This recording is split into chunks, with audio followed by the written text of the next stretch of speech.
न्यायालयामध्ये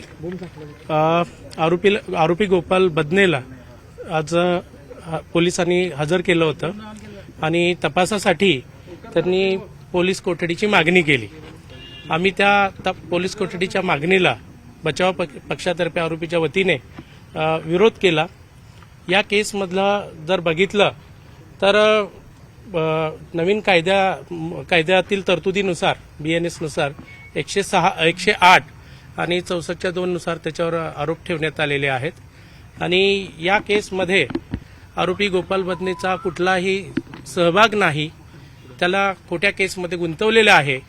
आपण केस जर बघितली, या केसमध्ये जे आरोप आहेत ते ती जी पीडित महिला आहे, पीडित डॉक्टर आहेत त्या, आणि त्यांचं शिक्षण MBBS पर्यंत झालेलं होतं आणि ते फलटणमध्ये आरोपी नंबर 2 प्रशांत बनकर याच्याकडे भाड्याने राहत होत्या. आणि या केसमधला सगळ्यात महत्वाचा जो मुद्दा आहे, तिचं स्वतःचं घर असताना फलटणमध्ये ती हॉटेलमध्ये रूम घेऊन भाड्याने राहते. आणि फिर्यादीमध्ये सुद्धा आणि तिने हातावर लिहिलेल्या हस्ताक्षरामध्ये सुद्धा ते हस्ताक्षर तिचं आहे नाही, ही न्यायप्रविष्ट बाब आहे. हस्ताक्षर तज्ज्ञाकडून रिपोर्ट आल्यावर किंवा तपासामध्ये त्याची सत्यता पडताळली जाईल. परंतु स्वतःचं घर आहे आणि असं असताना ती पीडित डॉक्टर महिला रात्री 1 वाजता हॉटेलमध्ये जाऊन रूम घेऊन राहते. याचा अर्थ तिला त्या ठिकाणी काहीतरी त्रास झाला, तिला राहणं अशक्य झालं आणि तिने केलेल्या आरोपामध्ये गेली 4 महिने सह आरोपी तिला त्रास दिसतोय असा तिचा आरोप आहे. मला त्या आरोपाबद्दल या स्टेजला, कारण आरोपीकडून घेतलेल्या माहितीवरूनच मी जे काय ते आपल्यासमोर बोलतोय. मी या आत्ताच्या घडीला त्याच्या सत्यतेबद्दल मी काही कमेंट करत नाही. परंतु जर बघितलं, याच्या विरुद्ध जर आरोप केलेला, ज्या गोपाल बदनेंविरुद्ध पोलीस अधिकारी असल्यामुळं थोडासा मीडियामध्ये हा प्रश्न उचललेला आहे. मीडिया ट्रायल पण चालू आहे. परंतु सत्य तपासामध्ये येईल, तपासामध्ये कळेल. कारण तिने जे आरोप केलेत बलात्काराचे, त्याही आरोपांचं आम्ही खंडन केलेलं आहे. कारण जर एखाद्या स्त्रीवरती जर बलात्काराचा आरोप केलेला असेल तर ती स्त्री बलात्कार कुठे झाला, किती वाजता झाला, कुठल्या ठिकाणी झाला, किती तारखेला झाला, या गोष्टींच्या तारखा ती लिहून ठेवेल. पण आणि या गुन्ह्यामध्ये ही फिर्यादीमध्ये किंवा सरकार पक्षाने केलेल्या आरोपाची एक ही बाब आहे. दुसरी जी बाजू आहे या गुन्ह्याची, कारण या केसमध्ये आपण जर बघितलं तर पोलीस अधिकारी तिला अटकपूर्व वैद्यकीय तपासणी करत असताना तिला फिट करून द्या असं काही आरोप केलेले आहेत त्यांनी किंवा नातेवाईकांनी केलेले आहेत. तर त्या आरोपाच्या बाबतीमध्ये ह्या ज्या डॉक्टर होत्या त्यांना नाईट ड्युटी असायची आणि त्या नाईट ड्युटीवरती असताना पोलिसांनी अटक केल्यानंतर आरोपीची अटकपूर्व वैद्यकीय तपासणी करणं, त्यासाठी त्यांना घेऊन जाणं हा पोलिसांच्या कर्तव्याचा भाग आहे. त्यांनी काय दुसरं चुकीचं गैर केलंय असं मला नाही वाटत. आता यांना ते करायचं होतं ह्या सगळ्या गोष्टी अनुत्तरित आहेत.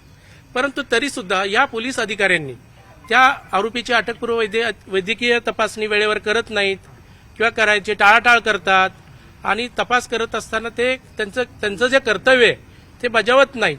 याबद्दल त्या पीडित डॉक्टर महिलेविरुद्ध जिल्हा शल्य चिकित्सक यांच्याकडे तक्रार अर्ज केली आहे आणि त्याची ती इन्क्वायरी चालू आहे.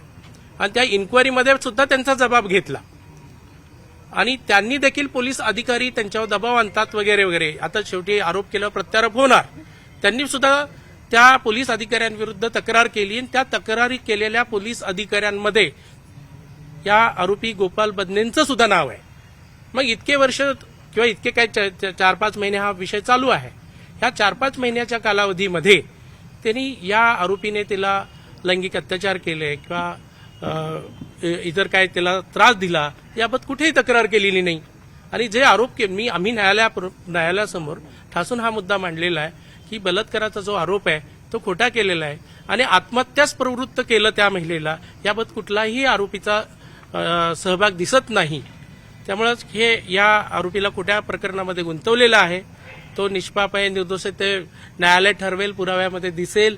आणि या घडीला या व्यतिरिक्त दुसरं काही मला दिसत नाही. त्यामुळे या केसमध्ये हा आरोपी म्हणजे आधीच्या तक्रारी ज्या आहेत आरोपीने त्या महिलेविरुद्ध केलेल्या तक्रारी आणि त्या महिलेने आरोपी विरुद्ध केलेल्या तक्रारी त्या आक्षापोटी आरोपीचं नाव या प्रकरणात आलेलं आहे आणि चुकीच्या पद्धतीने त्याला गोवलं गेलेलं आहे. शेवटी त्याची नोकरी त्याचं करिअर या सर्व बाबीमुळे गेलेलं आहे. त्यामुळे अजून तपास चालू आहे. न्यायप्रविष्ट बाब आहे. तुम्ही अत्यंत उत्तम आर्ग्युमेंट केलं कोर्टामध्ये, पण तुम्ही मीडिया ट्रायल असं म्हटलं त्याचा मी रिपोर्टर म्हणून पहिले कंडेम करतो. ते तुम्ही रेकॉर्डवरती सुद्धा न्यायालयासमोर असं म्हटलात. ज्या फॅक्ट रिपोर्ट रेकॉर्डवरती आहेत त्या माध्यमांनी मांडणं याला ट्रायल म्हणता येत नाही. मी त्या पॉईंटवर 2 मिनिट तुम्ही एक बोला. मी त्या पॉईंटवर मी तुम्हाला उत्तर देईन. आता सोशल मीडिया आहे. तुम्ही जे काय त्या सोशल मीडियावर जे काय मला दिसते काय टॅम्पर्ड असेल काय एडिटेड असेल काय गोष्टी असतील मला माहित नाही, पण त्यामध्ये काही चुकीच्या पद्धतीने काही गोष्टी पण येत आहेत. मी तुमच्यावर वैयक्तिक कुठल्याही पत्रकार बंधूवर आरोप करत नाहीये. नाही 2 मिनिट तुम्ही सगळे जर व्हिडिओज बघा आणि जे मला दिसलं तुम्हाला दिसलं तर त्या मताशी सहमत राहा. नसेल शेवटी हे बघा भारतीय लोकशाहीमध्ये मीडिया हा 4था पिलर आहे आणि आपण जे राज्यघटनेने तुम्हाला सर्व अधिकार दिलेले आहेत. मी मीडियालाही रिस्पेक्ट करतो. असं नाही की मीडियावर मी चुकीचा आरोप करतोय. पेपरमध्ये येतंय त्या गोष्टीला आम्ही मीडिया ट्रायल बोलतो किंवा या सोशल मीडियावर ज्या गोष्टी येतात न्यायप्रविष्ट बाबीबद्दल त्याला आम्ही मीडिया ट्रायल म्हणतो. बाकी कोणी वैयक्तिक ह्याचा घेऊ नये असं म्हणजे तुम्हाला नोट क्वेश्चन केली आहे आर्ग्युमेंटमध्ये. सगळ्यात महत्वाची बाब जी आहे ज्याला डायिंग डिक्लेरेशन म्हटलं जातं, तुम्ही अगदी लॅटिन फ्रेज इंग्रजीमध्ये ट्रान्सलेट करून कोर्टासमोर ऐकवली सुद्धा सरकारी वकिलांची सांगितलेली. तुम्ही कशाच्या आधारावरती सुसाईड नोट क्वेश्चन करता आहात किंवा मग ते म्हणजे त्याला काही आधार आहे का? आरोपीने त्या संदर्भात तुम्हाला काही सांगितलं का? नाही, आरोपीने मला त्याच्याबद्दल काही सांगितलेलं नाही. जे एफआयआर मध्ये होतं रिमांड रिपोर्टमध्ये आलं त्याच्या आधारे मी बोललो आणि हा आमचा लिगल डिफेन्स आहे. आणि सध्या ती बाब न्यायप्रविष्ट आहे. मी आधीही बोललो कारण ते खरं खोटं काय ते तपासातच कळणार आहे. मी तपास करत नाहीये. मी आरोपीची बाजू मांडतोय. त्यामुळं आपण ह्या तपास होईपर्यंत वाट बघूया. जे काय असेल ते दूध का दूध पाणी का पाणी दिसेल सगळं. न्यायालयाने माननीय न्यायालयाने 4 तारखेपर्यंत आरोपीला तपासासाठी पोलीस कोठडी दिली. 30 तारखेपर्यंत आय एम सॉरी 30 तुम्ही ते इंटरप्रिट करा, पण 30 तारखेपर्यंत न्यायालयाने आरोपीला तपासासाठी पोलीस कोठडी दिली. तुमच्या आर्ग्युमेंटच्या आधी आरोपी बरोबर चर्चा झाली. आरोपीचं म्हणणं काय होतं, काय सबमिशन होतं? आरोपीचं म्हणणं आहे की मी निष्पाप आहे, निर्दोष आहे. जे काय मी आपल्या न्यायालयासमोर मांडतोय किंवा ज्या काय गोष्टी तुम्हाला सांगतोय ते चर्चा करूनच सांगतोय.